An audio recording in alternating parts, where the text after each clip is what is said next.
So Tesla is surrounded by a lot of noise again, as we are used to it now since the last couple of months. But if you look at the core products, you really see that Tesla is still pretty far away from the competition, especially in the FSD space. That's why today I've invited somebody very special on this channel. I'm very happy that he's here. Maybe you know him from the Twitter account Omar's Catalog. Here is Omar. He tested FSD pretty thoroughly. And Omar, maybe you can just tell my audience or our people listening what you do and how FSD is. Yeah, thanks for having me. It's really great to be on your show. I am a software developer. I live in San Francisco, and I got my first Tesla in 2018. And for the last a little more than 2 years now, I think it was October of 2020, I've been testing the Tesla full self-driving beta. And after 2 years of a lot of hard work, what the program essentially does is it's a piece of software that runs on Tesla cars. If you have a Tesla that was made since October of 2016, it can run this software and it can use the cameras on your car, understand what's happening in the world just by looking at the cameras, understand what's happening around you, and actually understand well enough to drive your car.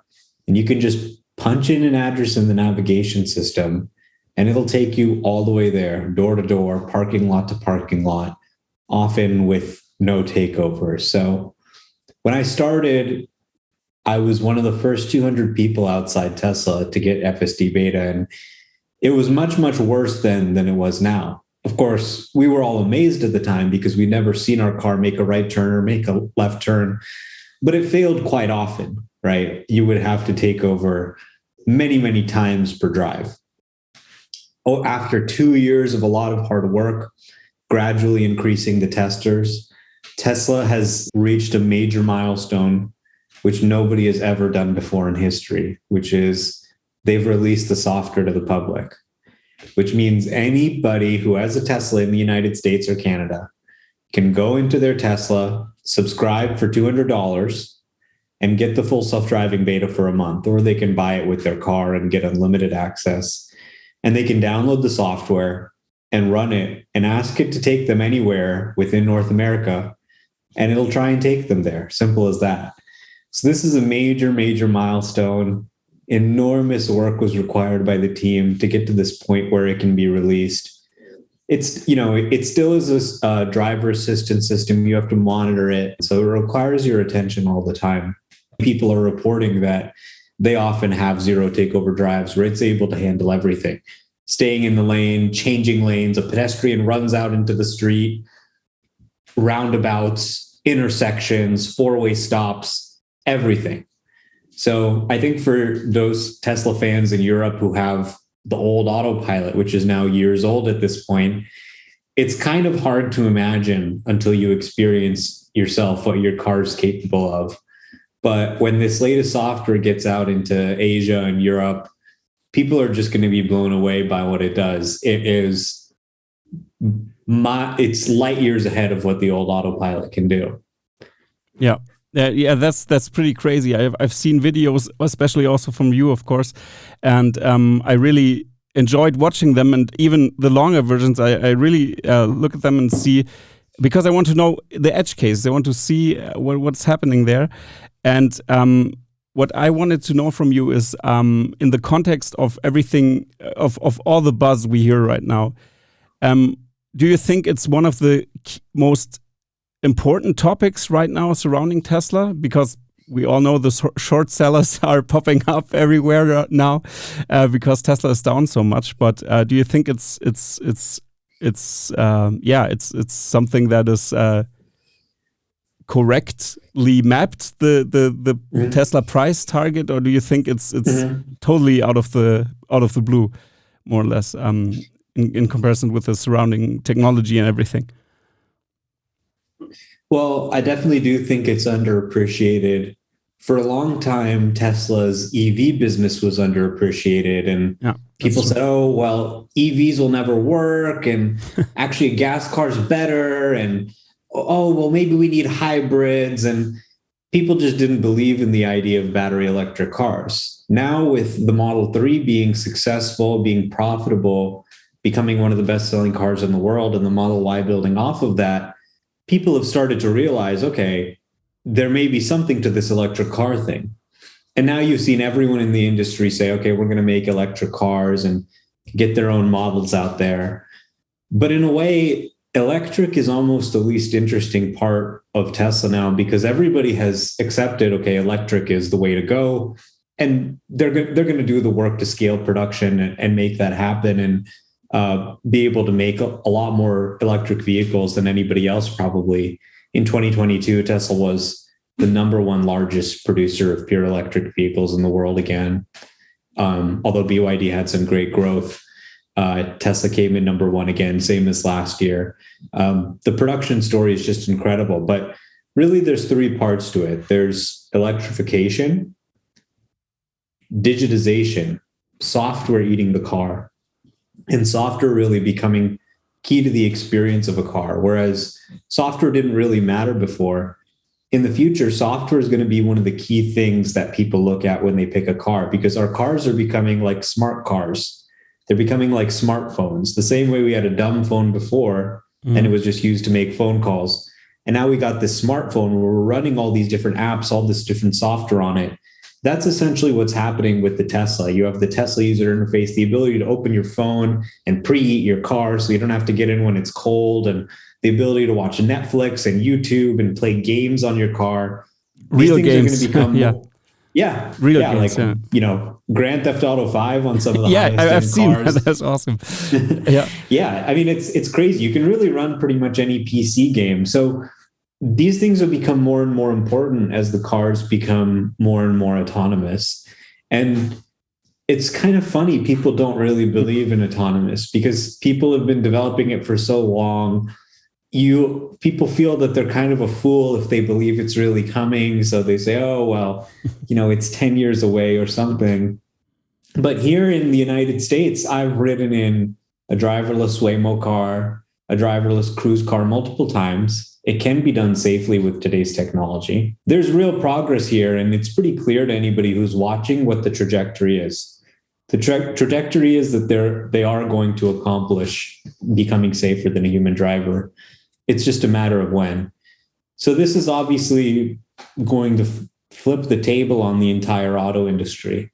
People say, oh, it's never coming. It's never coming. But when it inevitably comes, it changes everything, right? And it's not even, it's just the beginning. To really make the car drive itself, you're not making a car. You're making a human. Okay, you're making the driver, right? So when you sell somebody a car, you're selling them that piece of metal that can drive around. And people think, oh, a self-driving car is just another type of car. But really what you're building is an artificial human. You're building a driver because you need to figure out how to build that intelligence that can figure out what's going on, what's the correct thing to do, what's safe. So it's very, very different. People who specialized in bending metal together before, they have no idea how to build an intelligence, how to build a driver. It's a completely different skill set. And as a matter of fact, many of these legacy OEMs, their culture is very ill-suited to it. So with Tesla FSD, they've really had to make some serious tech innovations, building things like the Dojo training supercomputer, the Autopilot inference chip, which can run neural network inference very fast on the car so that you can use it for safety critical applications. And the tools they've developed for self-driving, self-driving is really just sort of the beginning. You see what's happening in deep learning with models like ChatGPT, where you can just say, hey, write me a story where this happens. And it can just write you a story like this, or DALL-E or Stable Diffusion, where you can say, hey, I want a picture of a cowboy surfing on on Mars, and it'll make you a picture of that just based on the words within less than a minute, right? So amazing things are happening in AI where we can create software that can do things that we couldn't even imagine, because it's a paradigm shift in software. Rather than writing the code ourselves, we have the computer watch us and learn from us and develop its own algorithms. So this is some really breakthrough technology that's happening, and Tesla's bringing it to transportation at a scale that nobody else can match. The fact that they're making so many cars, that they have Giga Berlin now ramping up, Austin, Shanghai, Fremont, all making millions of cars, that's what allows them to gather data and train these systems to drive the car so well all over the world. So really, you see Tesla's production expertise and Tesla's software expertise going hand in hand in developing this technology. And, I think people are seriously underestimating how transformative it could be. Of course, it's not a sure thing. There's always execution risks. But if it does work out, it's much bigger than the auto industry or energy even. We're talking about the very nature of work, right? What do I have to do in a world where machines can automate most of the tasks that we thought we needed humans for? Yeah, especially with like you said, the AI driven software that's surrounding us. I mean, ChatGPT that you mentioned is very powerful as well, also for texting and everything. For copywriting, there are a lot of tools besides ChatGPT that are very powerful today, that you must wonder if anybody will write any text in the internet in the coming years, because it's so perfect sometimes. Right. It still needs training, as also Tesla's full self-driving software. But if you compare it, for example, to Mercedes, because I've looked at them as well, and many people say, oh, Mercedes is developing FSD since 2010 or something, or 2012, or I don't know the number in my head right now, but I really must laugh, because I know how the Germans work, how the Germans do things, and especially here, the regulation is a huge problem, and it's hard for us to develop something here in Europe. It's almost, I would say, like nearly impossible, because regulators really need to be behind that, and in the US, it's more or less do what you want, more or less. But if we have very different regulatory attitudes. Exactly, and but if something happens, you're gonna get sued, and big time, and that's a little bit different here. Here you have to. Of course, in the US, you need your approvals as well, but they are loose in comparison to Germany. Yes. And yes. You could see that in the opening of Giga Berlin, that it took a little bit more time. And I've watched American content creators saying, "Oh, it took so long." But I was like, wait a second, it's super fast. We have an airport that took 6 years or 7 years to build, so you have to hold the horses there a little bit. But if you compare the full self-driving software from Tesla to Mercedes, I mean, Mercedes is so restricted for a reason. I mean, they can just drive like 30 miles per hour behind a car okay, and they do that because they could do it a little bit more fast, but no. If you're at a construction site, it disengages. If slow standing sun, it disengages. If there is a sensor failure, it disengages, of course. And Andrew Carpathy had an interview with Lex Friedman. You've seen that. I've shared a clip also on your. I think I responded to your tweet. And he also said if you focus on one sensor, you can really advance the sensor much more, and the reliability gets better and better if the software gets better and better. And then, I mean, you have to maintain all these sensors. That's crazy. So maybe you have something on the competition, or how you view the competition in that sense of full self-driving there. Well, nobody else has a piece of software right now that can drive you from point to point without takeovers using just cameras. I mean, this is just crazy. People said it was impossible. And it's funny, you hear people say, oh, well, Mercedes has a level 3 system on the market. And people say, oh, well, it's level 3. That must mean it's better. And you really see that what they really have is marketing and not a lot of substance, because their quote unquote level 3 system, where you don't have to pay attention, supposedly only works 30 to 40 miles an hour on the freeway when you're in a traffic jam. As soon as the traffic speeds up, you have to take over again, right? Or, it doesn't mean that it's necessarily perfect. You still have to sort of watch, you have construction, all these sort of things. it doesn't mean that it's some sort of, foolproof thing where they're never going to have an issue. And of course, autopilot already, if you're in a traffic jam, it works perfectly fine at handling that scenario. That's not a challenging scenario when you're driving very slow in bumper to bumper traffic. So, a lot of times people say, well, why doesn't Tesla sort of talk about this, market it, whatever? And they'd sort of rather put $1 into engineering and making the software better and just not tell anybody and let it spread the word of mouth. And maybe in the future, the time will come to market it. But right now, it's just all purely engineering. Put every dollar into making it better. And so I think it's sort of a little bit of a secret because it's not discussed in terms of advertising dollars and that sort of thing yet.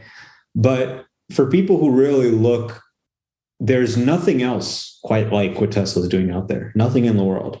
It's very unique. And this is very counterintuitive for people because it seems like everybody and their mom is starting a self-driving car company, right? You got so many, you can't even name them.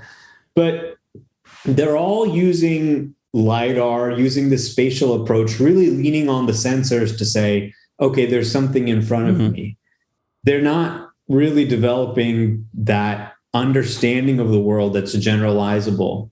So like, for example, we have the Cruise driverless service. You can use it from 10 p.m. to 6 a.m. here, but only when it's not raining, and it goes 25 miles an hour. So it's very limited. For example, it doesn't even go to my apartment. I have to walk a few blocks to get within the service area where I can call one. So you're seeing a very, very limited range of things. Whereas with autopilot, I can take it anywhere and I can ask it to try and do anything. It won't necessarily succeed at everything, but I can ask it to try and do anything that I could possibly do. And you have hundreds of thousands of people, millions of people giving it things to try every day. And this is the only way to prove that you're really reliable enough for self-driving. You must prove by demonstration, billions and billions of miles, that you can do this successfully. There's no other way. There's no shortcut you can show in the lab. You actually have to go drive billions and billions of miles and say, look, we actually drove billions and billions of miles successfully. This proves it can be done. So that's a really important thing that's happening right now. And I can go take my autopilot onto the freeway. I was just doing a long drive the other day, and I can tell it, I want you to go 140 kilometers an hour, 87 miles an hour. And it'll do it. And if the traffic stops suddenly, it'll stop. And for example, with the Waymo and Cruise cars, they don't even work on the highway because they don't have the range on their LiDAR for highway driving. And even if they did, you're never going to see them go 140 kilometers an hour. But it's actually important to be able to drive 140 kilometers an hour. If you're on the Autobahn, for example, that's very critical. So it's not really appreciated that Tesla is doing things that nobody else is doing. And they sometimes get a lot of criticism because you can actually try it, right? Yep. So if you go to Google and you say, hey, can you give me your Google self-driving car? Let me go take it around and see how it does. You think they're going to let you do that? No. They've never let anybody do that, right?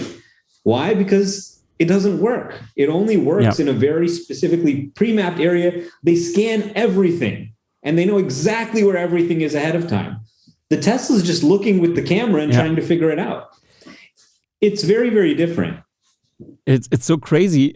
If you really look at the basics, just look at the basics, then you really realize very fast, if you compare it, that that's the only approach to do it. Because, like you said, the pre-mapped areas. What happens if a trash can is on the street suddenly, or something else, or a kid runs onto the street that's not mapped? Like, okay, or something is blocking the road, and or an accident is happening. Or what does the Cruise do? Explode? or I don't know. But it's and also if you compare it, I mean, Cruise works in the area of the city more or less, and not on the highway. But for example, Blue Cruise, I've seen this was years ago when Sandy Munro tested it with Ford, and and then they they went to a curve, and it was a slight curve. And and now it disengages because probably the curve was too steep.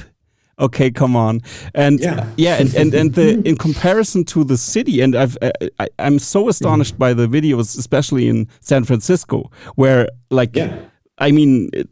You can see the roads are so narrow, and they have the hills and everything. It's crazy. Also with the Straßenbahn, I don't know it in English, the trolley thing. The cable cars. The cable cars and stuff like that. And it's absolutely astonishing. And what do you think are the 5 key things of full self driving that really astonished you, even if the time frame is a little bit earlier or something, you have something like the 5 key things that really struck you? Well, it's definitely been an eye-opening experience. When you experience it, you have many realizations that are not entirely obvious before you've used it. So probably the first one was that it's possible to drive a car safely using just computer vision. No radar, no ultrasonics. They took that all out, just using the vision system. Now, I'm a big Autopilot fan. When I heard they were removing the radar, removing the ultrasonics, I thought they were crazy. I said, well, how can you accurately know the distance to the car without radar? Is it going to be safe?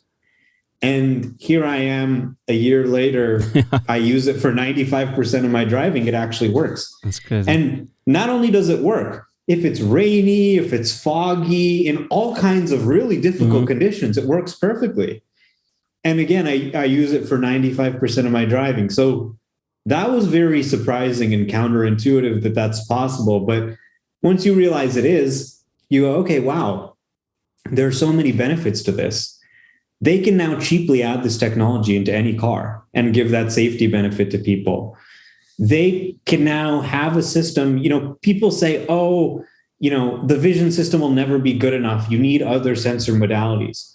But if you can make the vision system very strong, then even if you add other sensor modalities in the future, like radar and LiDAR, and they fail, let's say because of a rock hit them or bad weather or something, you still have this very safe vision system. So it's actually very good to make the vision system really safe. Yeah.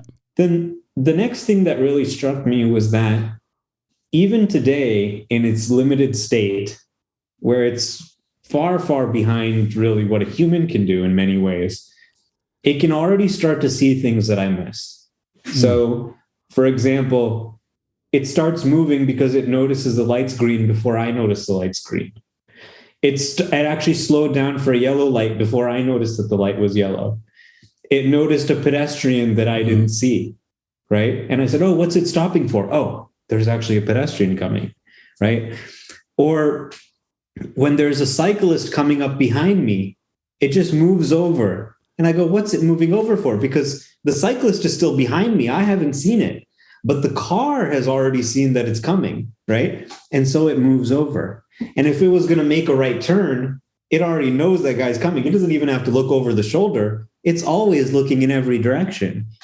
So this was the realization, because you hear so many people say, well, you can't have it until it's safe. You can't have it until it's safe.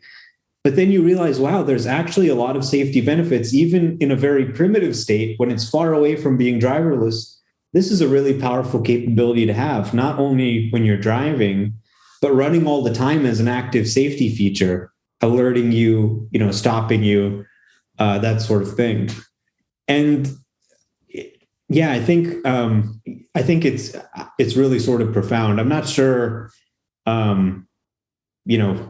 what the other 5 things are necessarily. There's probably a list of 100 things, but those are 2 of the things that really struck me. And I'm definitely surprised at how fast it's gotten to a place where most of my drives are now zero takeover around California with the software using just computer vision.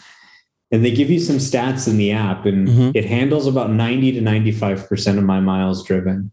So that's pretty profound, I think. Yeah, that's absolutely astonishing to hear that also. And if you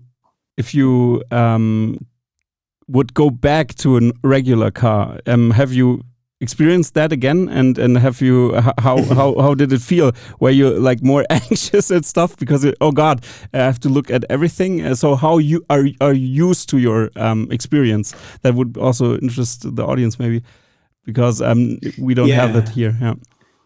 So this has been widely discussed among people who have it, and what they report among the people who get used to it is that it's addictive. Once you get used to having it, getting into a car that doesn't have it and you have to drive yourself the whole time, even for a second, you can't give it control. It's very frustrating. You're like, why do I have to do all this stupid stuff, pushing these pedals, turning this wheel, when I know that a car could be able to figure out these things itself? Okay, I have to hit the brake, I have to steer. So it very much is something that people are going to get used to, and they're going to get stuck on it. And they're going to say, this is all I can get. And I know a lot of people who said, I'd really like a Rivian or one of these other EVs. I really like this other EV, but Autopilot and FSD on one hand and supercharger networks on the other hand, I'm going to just stick with the Tesla. So I think it's sort of a very important lock-in factor. And it's also, people show their friends, they end up wanting to get one too. So it's a very powerful thing. And when it comes to Asia and Europe, I think you're definitely going to see an effect on sales where it's one of the big differentiators of a Tesla compared to other EVs. And people don't realize that if you buy a Tesla in Europe, or even if you have a 2018 Model 3, it can run this much more advanced software. You don't know, you've never seen it. But this year, I think people will start to see it in Europe and they'll say, holy cow, I had no idea that my car could do these things, because it's going to be even bigger in Europe than it is in America. Because number one, even for old Autopilot, like Los Angeles and California are so simple. Even the old basic Autopilot lane keeping could basically take you all around California because our roads are so straight and simple. Yeah. With Europe, you have a lot more of that complication, pedestrians, roundabouts, the stuff that FSD beta does.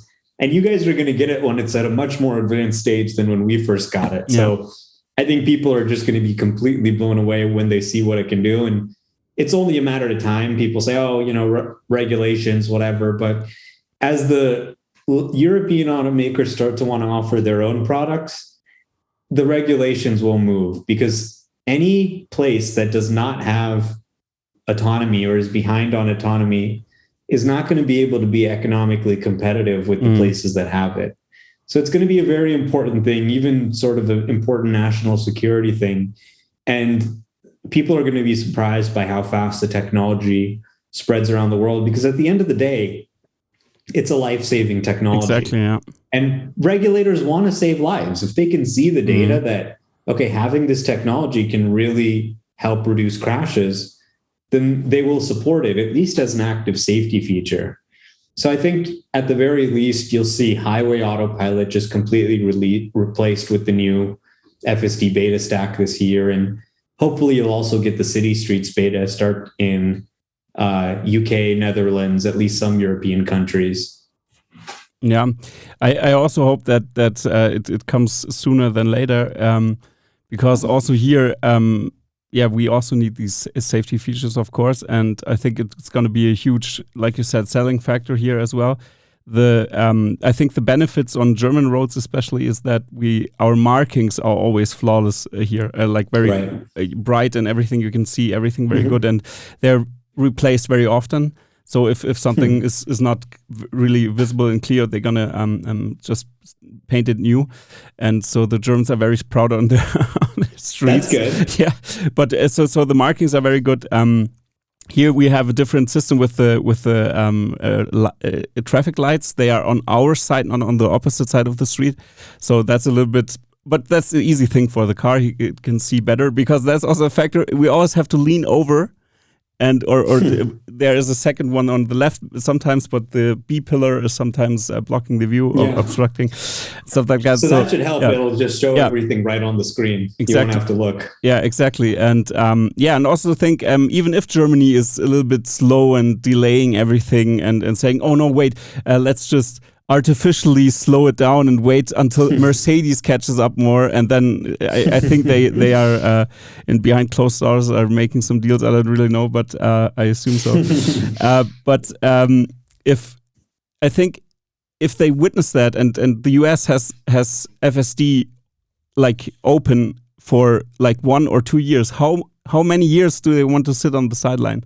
I don't think they will do that, and especially if they see that it really has benefits for safety, then they're gonna adapt it. I think very fast in Germany as well, and then Mercedes has a huge problem. Maybe they can.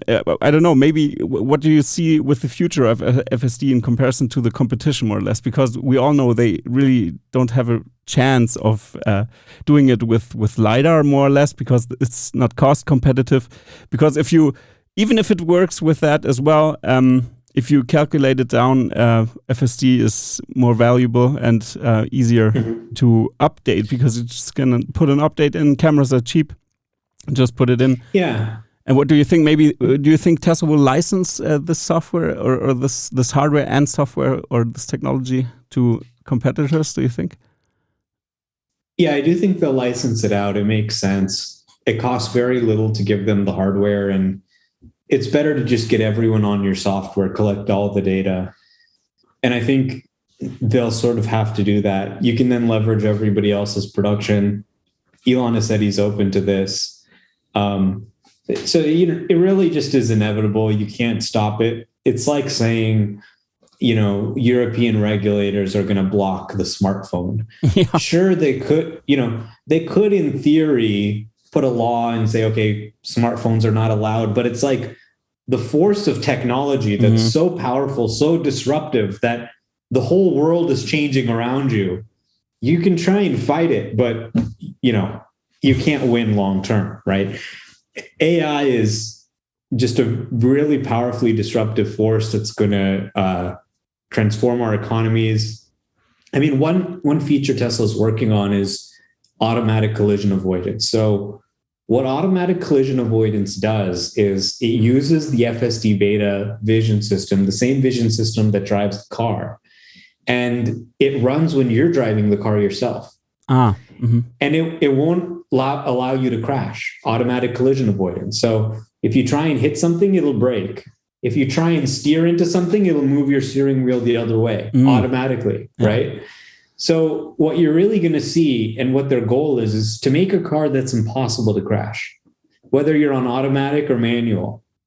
So the regulators are going to say, okay, well, maybe we're not so excited about this driver assistance stuff, but the same technology can actually be used to make these active safety features. That's and then true. At that point, you have the software running on German cars already. Yeah. And it's like, well, we already know how to drive the car, because in order to provide this active safety feature, you need to have that understanding of the world that's accurate.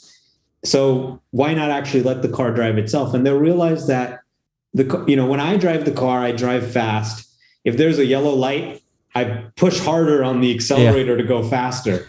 I do, impatient things, not necessarily the safest behavior, but the car's software is very safe. If it sees a yellow light and it can't make it across, it'll slow and stop. Yeah. If it sees a pedestrian, a cyclist, it's very courteous of them. It drives within a reasonable, speed limit, right? Yeah. So these behaviors are so much safer. So it's actually to the benefit of the public and everyone if most drivers aren't trying to be impatient and drive around, if they're just handing it off. And it's just sort of inevitable. 10 years from now, every car that's sold is going to have some type of self-driving, and it's going to be completely unremarkable. It's actually going to seem easy, right? No more remarkable than it is to get on a train and go to its destination. It'll be normal. And kids will grow up and be surprised that we ever even drove ourselves, right? And the interior design will change completely. It's sort of an inevitability. There's nothing that any government or regulator can do to really stop it. Slow it down, maybe. But ultimately, the regulators just want to make sure things are safe and want to make sure that people don't die on the roads. And when if you start to see in the US, as this technology is proliferating, crashes and deaths are going down and down and down, and yours are not, you're going to say, we're costing lives. People are dying because we're prohibiting this technology. So, Europe's always a little bit slower on things, but 100% they will allow it. And once they allow it, it's just a matter of sending out a software update and boom, everyone's cars are activated. I think people find this very hard to believe. It seems kind of, how could my car just one day start driving itself? But I can tell you, as somebody who has experienced this, and go talk to the Americans who have experienced this, they send the update, you install it, the car then drives itself. Not perfectly, but you'll be able to use it. And let me tell you, your jaw will be on the floor when you find out what your 2018 or 2019 or 2020 Tesla can do. It'll probably be worth significantly more than what it was worth before. Yeah, absolutely. And the software issue is also a big, big topic that I discuss on my channel very often with different people also, because Germany really slept very much. I think it was due to in the 1995 they like when all this software boom was starting, Germany were like always one of the first to try to regulate everything, and then people just said, let's just go to Silicon Valley. Let's just go somewhere else. And then there was a huge brain drain in Europe, and there are different things also with fiber optics here. We are very late on fiber optics because we thought, the copper cable, we can squeeze every penny out of the copper cable still.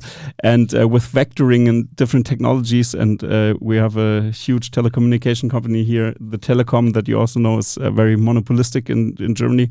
Right. They were for many years, and stuff like that. So there are some technology things that are not flowing very much. I mean, Germany still is very innovative in many fields. Roman Automation, for example, was acquired by Tesla, is also a crucial company now for the battery production, especially now, because they have these machines that just push the batteries around very fast and stuff like that. So Germany is also a technology hub, but you can really see that the approach of the openness and going just and in that area in the US, in that sphere, something like that could develop. I think FSD would never have happened in Germany so fast. And Elon and his companies really pushed the border of technology very fast and very far away.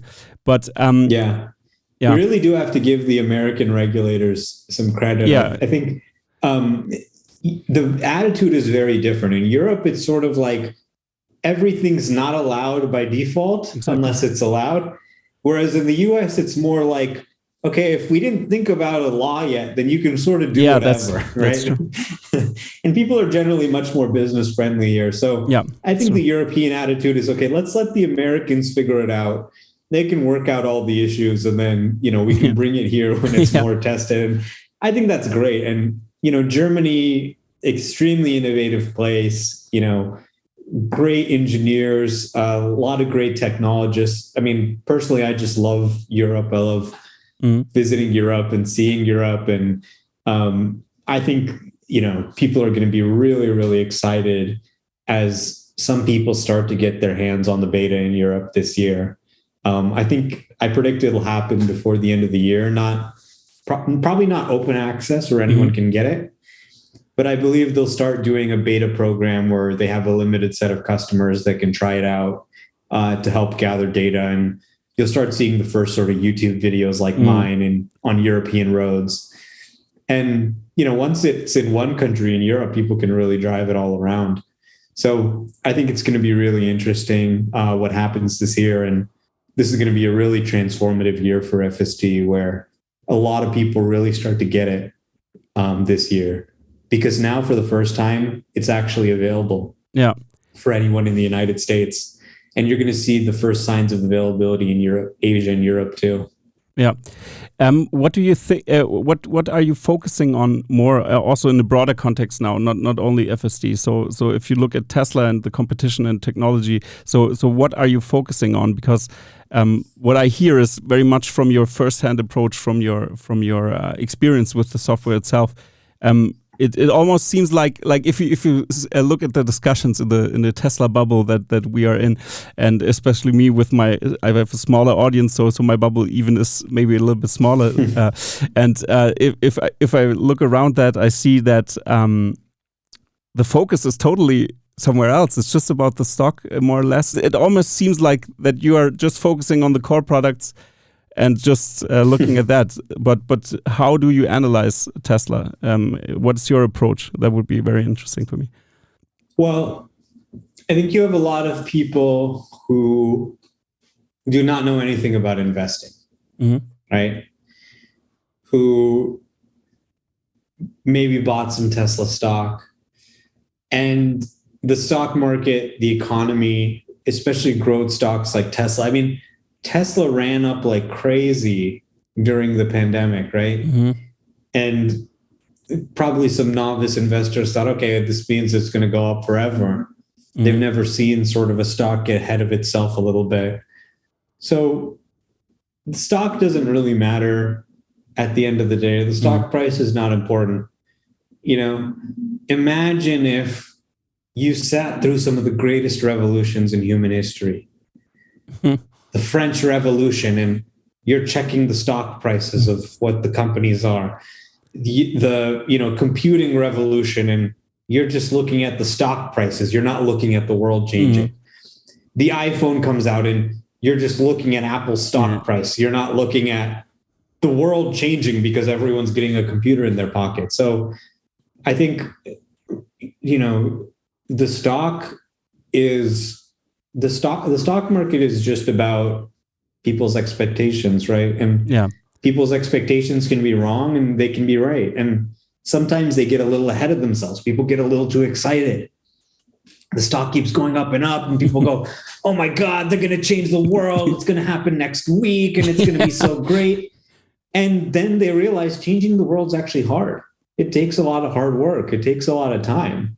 If it was that easy, everybody would do it, right? Exactly, yeah. And then the excitement fades, and then people get a little too embarrassed to say, oh, it's, never going to happen. And, it's just, if you study investing, and that's really what I urge people to do who are beginning investors is, study investing, study how to value stocks and that sort of thing. And you can be a successful long-term investor. If you lost some money, that's okay. Everybody loses money on stocks sometimes in a downturn. Consider it an expensive lesson. But I definitely agree that there's so much discussion of, the stock price, the stock price, the stock price. That just the daily stuff. People are, that people are missing history, which is that the entire auto industry, who's been making internal combustion engine cars for 100 years, okay, more than 100 years, 120 years, they have said, you know what? We can't do this anymore. We got to make electric cars. And this is a completely different way to make a car. So you're talking about one of the biggest and most important industries in the world being flipped on its head, completely new product category. So who's going to win in the future? Who's going to be able to make the good EVs? Who's going to be able to survive? Are, some of these 100-year-old companies, at least a few of them are going to die. Right? We don't know which ones. So, and, nobody, and this revolution has gotten more steam than ever. It's picking up, it's accelerating. But of course, nobody's noticing that. And, clean energy replacing fossil fuels. It's crazy. Solar and wind becoming cheaper with batteries than, these fossil fuel plants. This is a big transition. But of course, nobody's paying attention to that. AI then doing these things that we never imagined a computer program could do. We thought only a human could make art. We thought only a human could go write a book. It turns out that's not true. You can have a computer do it just by watching us. You have it read the internet, and then it can spit out things that we would write. So all these incredible things are happening. And if you're an investor, when you have such insane growth, such insane change, there's always going to be a way to make money on it, right? So if you're a smart investor, if you're grounded, if you're humble, then you have the chance to really build a lot of wealth if you understand what's going on here. If you're trying to trade and only care about getting rich and getting short-term rich today, gains, you'll lose your money. Yeah. So yeah, try and stay focused on the long term. Stocks is not a video game. It's about buying companies. So you buy a piece of a company you think could be bigger. This is the very early days of Tesla. Yeah.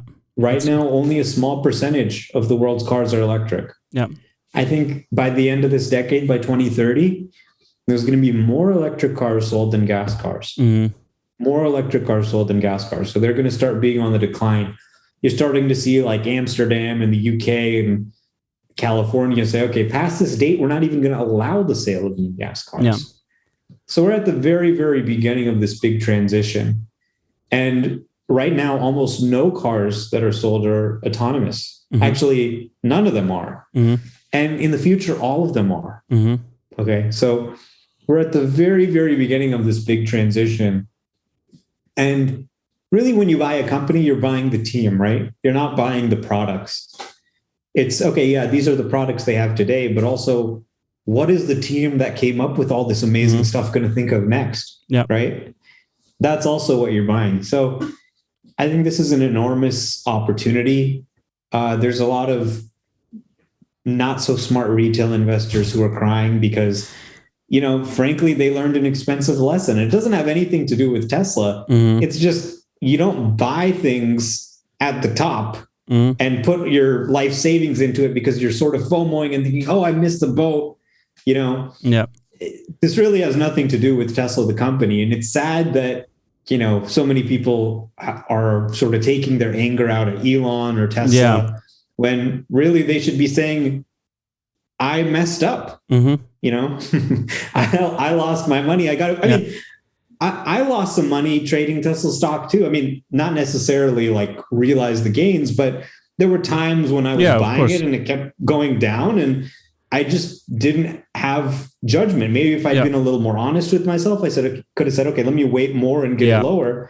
But I accept that. I don't say, this is Elon's fault or something. No. I say, let me try and become a better trader and make more money in the future. And I think that kind of stuff to me is very sort of on the side compared to the technology story, which is transformative and which doesn't stop in a recession. It actually is accelerating. They're getting more share. If you compare it with other companies as well, I mean, VW is announcing stuff like, oh, we're going to build just 5 million EVs and going to shrink our production numbers down to less than 10 million. And the Tesla says, bold like they are, let's just do 20 million. Or, let it be half. Let it be half. Then they're as big as Toyota in a declining market where car sales are declining. Internal combustion engine cars are declining. And if you look at the trends, also listen to BMW what they say. I mean, BMW also plans to. I think in total they want to build 8 million cars until 2030. So in total. And they scream this number out and everybody hears, 8 million cars, BMW wants to produce 8 million cars, not per year. That's very important and stuff like that. So it's very interesting to see also because in Germany, the car market is a huge core market with all the third-party suppliers surrounding the internal combustion engine especially. And also in the US, you have like GM and Ford also are very big still in internal combustion engine production. And if you see the difficulties that is coming to those companies, for example, their business model is based on the service.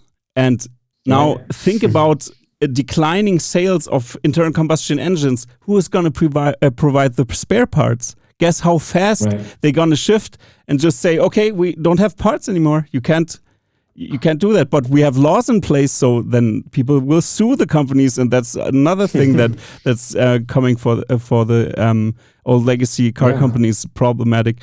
So it's very hard for them to shift, and the more the time progresses, especially in crisis like we see right now in the recession, and before that the Corona, the COVID pandemic, and you see all of this, and Tesla always coming out as succeeding.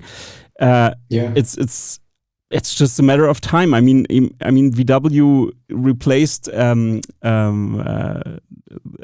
Dies with Blume now, the CEO of Porsche. Yeah. And if you look at this, Blume is a fan of e-fuels. He says e-fuels is a great thing. Right. So they're going to go the route with plug-in hybrids, and we all know that this is just a farce. Like, it's just selling internal combustion engines. I know all the patents are in the internal combustion engines for the German legacy automakers. I mean, they perfected the engine. Yeah. At the end of the day, they didn't have the stomach to do what Dies said needed to be done, and Dies was right. But you had the Workers' Council, for example, coming up and saying, "Hey, I don't like what he's saying about us having to cut jobs." Yeah. Because an EV requires less labor. So no, we can't do this. We can't do this.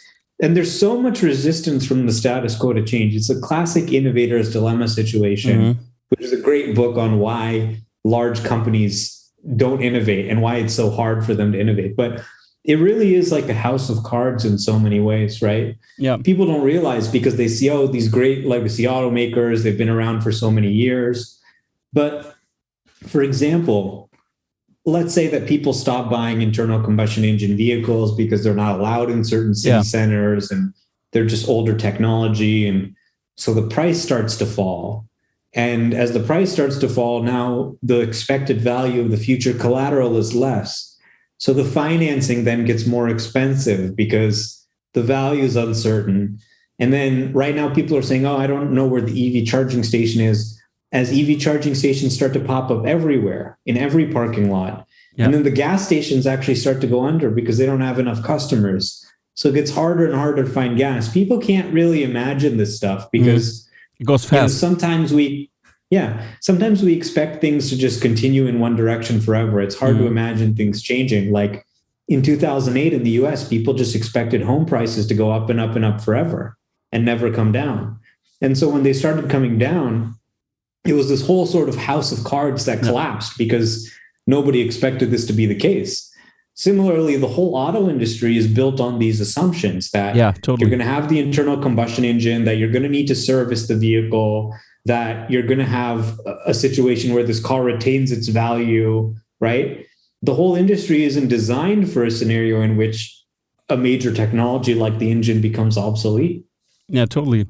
It's crazy to see this disruption happening. And I also analyzed, because I'm more from the design space, that's my background. So it's obviously like BlackBerry or Nokia versus Apple, what we are witnessing right now. Like the innovations that Apple put into the usability of the product, not the technology. Like Apple didn't have copy paste at first, and Samsung already had it a very long time and stuff like that. But now you see that all the designs, everything is they copy Apple.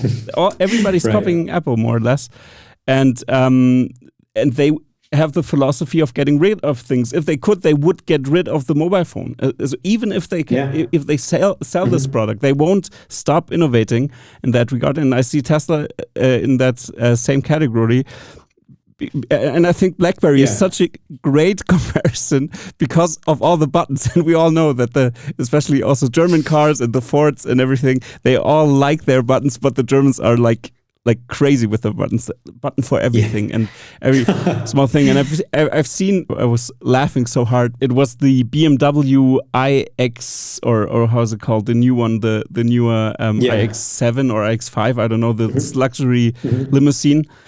And I was watching the review and I waited because it also looked a little bit more like minimalistic and stuff. They really were inspired by certain companies to get rid of some buttons. But then I've seen, okay, now it's about the air vents where the air is flowing, the airflow. Okay, how does he regulate the airflow? I don't assume with the software which is on the touchpad.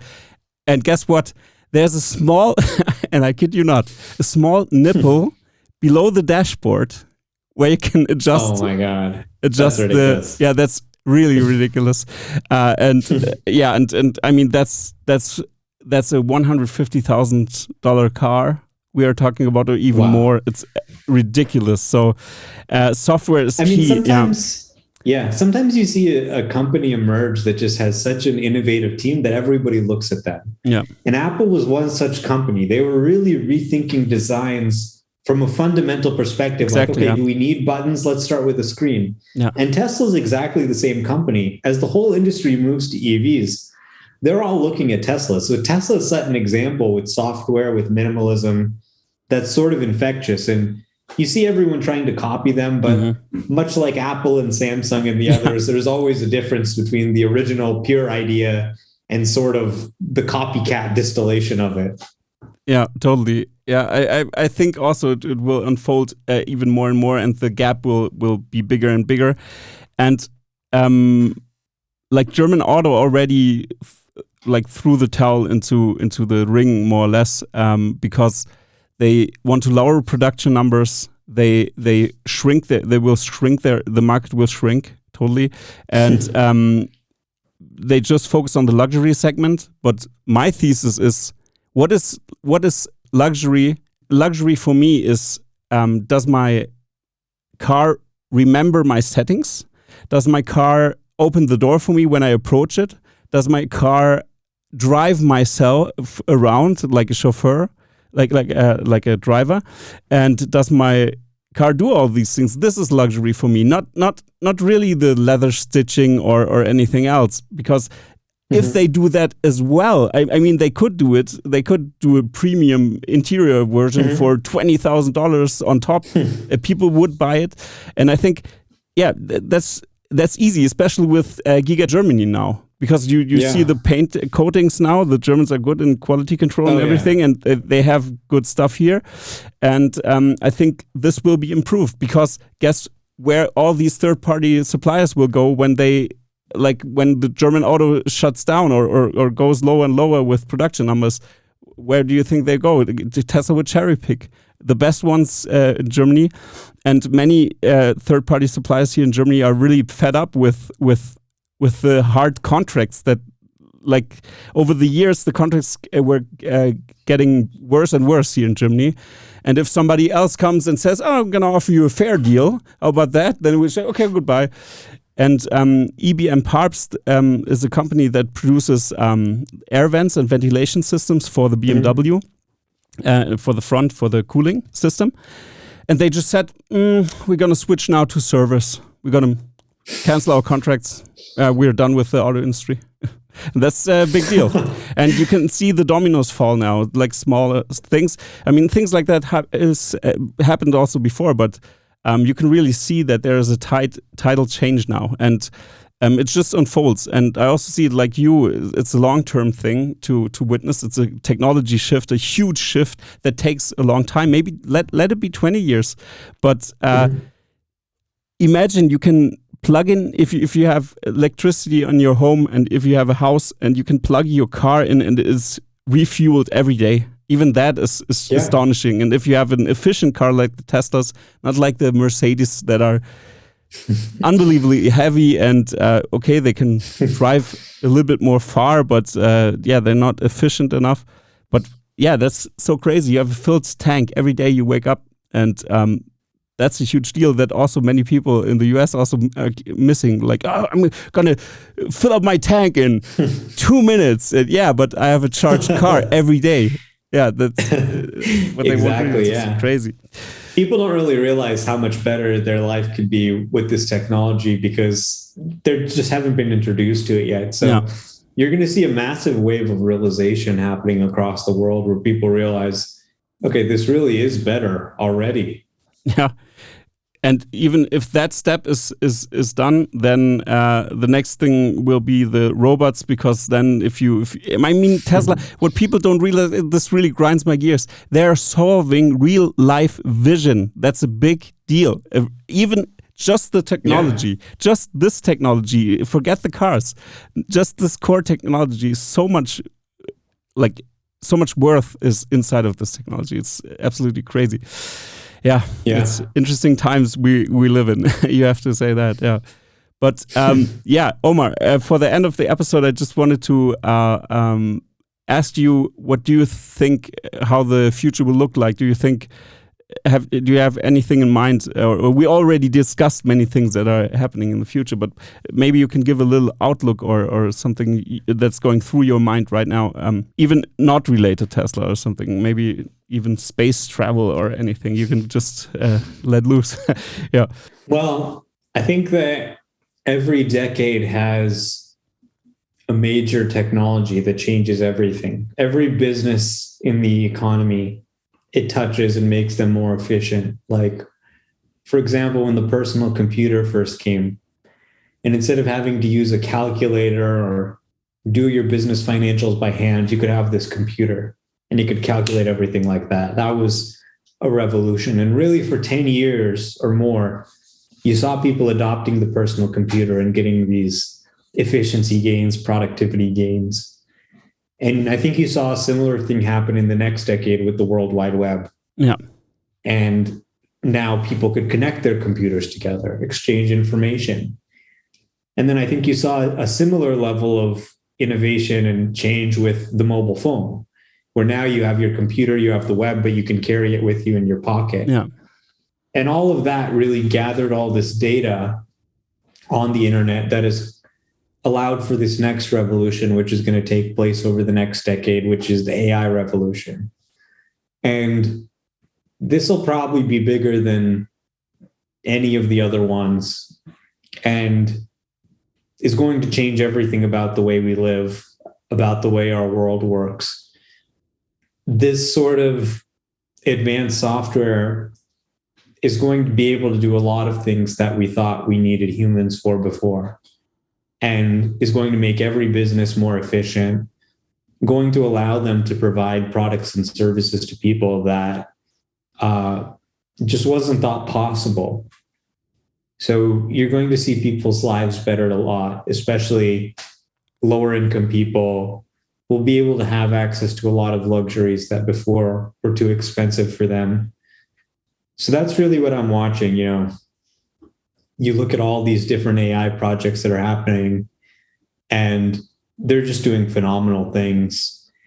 But FSD to me is the one that has really caught my attention more than anything else, because you see most of these sort of AI products and they're almost still at the lab stage, right? Like you've got ChatGPT or GPT-3, but it's not really good enough that I can say, go do my homework and it'll do it perfectly. It's going to take a lot of, maybe trying different things. And I'm probably going to have to proofread it because it can just say things that are wrong, right? So this is the problem with AI. We've seen that it has this incredible capability, but it just doesn't have the accuracy. You can get it to 90, 95% accuracy, but that difference between 95 and 100 requires a huge leap in the technology that we haven't really found yet, right? To create that sort of artificial general intelligence. But that's the really interesting thing about what Tesla's doing, is they're saying we're actually going to release this as a product that people pay for and where it's life or death. The thing has to be 100%. 99% isn't good enough. It has to be 99.9999999, as close to 100 as we can possibly get. So this is, I think, the first big AI product that people will use, and when they'll realize, oh my God, these AI products are coming that can completely transform how I live my life. I used to spend all this time in cars, worry about accidents and stuff. And now I've got this technology. And then soon after that, and you see people start to accept that, they'll then become accepting of other AI products. Okay, if I trust the AI to drive my car, I should be able to test it, trust it to write a letter for me, right? Yeah. So instead of having to write a long email, imagine a future where you can just say, hey, can you email my boss and tell him that I'm sick and, hide my location so he can't see that I'm actually going to the bar. And the AI can actually execute this all flawlessly, right? So people will then start trusting it for more and more things. And we're going to see this AI revolution happen that I think Tesla is much more at the center of than people realize, because they have the first great AI product, which is FSD. Yeah, that's true. I can see that also. That's very interesting outlook that you said, and also a great focus for the people watching, that maybe just don't get caught up in the noise all the time. Just look at the core things happening right now. Experience ChatGPT, write something, get onto this playground, test FSD, rent a Tesla if you don't have one. Just try it out and experience this technology shift and have fun with it and just play with it. So you can be a part of or even realize what's happening. I think it's incredible what's happening there. And Omar is absolutely right with everything he said right now. And so Omar, I'm very glad to have you on my podcast. It was very interesting to listen to you. Maybe you have something you want to share with my audience, my small audience. I'm not as big as Farzad or anybody, but every day try my best to provide content and value for people. But maybe you have something that's important to you that you want to plug or anything. Yeah. No, I mean, thanks for having me on. I really enjoyed the conversation, and you can check out my YouTube channel, youtube.com/@wholemars. And you can see the videos there of the latest FSD drives I've done. So if you're in Europe, I think it's very hard to understand and come to grips with what Tesla really is, which is Tesla's this AI and robotics company. But it's very difficult to see that if you haven't experienced FSD beta. So check out the videos. And if you come to, I've had Germans and Europeans who've come and visited the United States, and they call me and they say, hey, I want to try the beta. So I'll give people rides. You can even get a ride from somebody else who has a beta now that it's available to anybody. You could even potentially rent a Tesla and maybe get it on that. But, try and watch the videos, experience it for yourself, because this is probably the most important thing that's happening at the company, like the most pivotal project in its history. But most people just aren't seeing it yet. They're just seeing the EV company, which has been built, which is a great business in its own right. But this technology they've developed to drive the car, it's not a new car. They've built a driver, right? Yeah. This really takes it to the next level. Yeah, absolutely. So I hope I can take this offer when I'm visiting the US one day. Yeah, of course. I'm going to hit you up, and maybe we can, even in the passenger. Maybe we can record another video in the car. Yeah, that would be great. While the car is driving, we can have another conversation. Yeah, that's something I was looking forward to for visiting the US one day. But I have to see when I can visit. I've recently became a father. That's why it's a little bit difficult right now to travel. But thank you very much. Yeah, but I'm also very glad you were on. And like you've heard the man. Follow him on YouTube and Twitter, and also enjoy your content very much. It's very great that you do these videos, and I hope you always push out new videos. I really enjoy watching them, and it's really important to see that, because it's like, many people don't have access to full self driving, and that's a good thing to do to show what it's capable of. And I also saw some critical videos. That's also good to see the not so good sides. Okay, here it's a little bit sloppy there and here and there, and it's important to show what it's capable about. But I'm also very excited for the future. So thank you, Omar, for taking your time here. And I love to do it. I could talk about Tesla all day. Yeah, me too. me too, yeah. So there's only one last thing to say right now, is to say goodbye, everybody. All right, thanks so much. Take care. I'll see you later.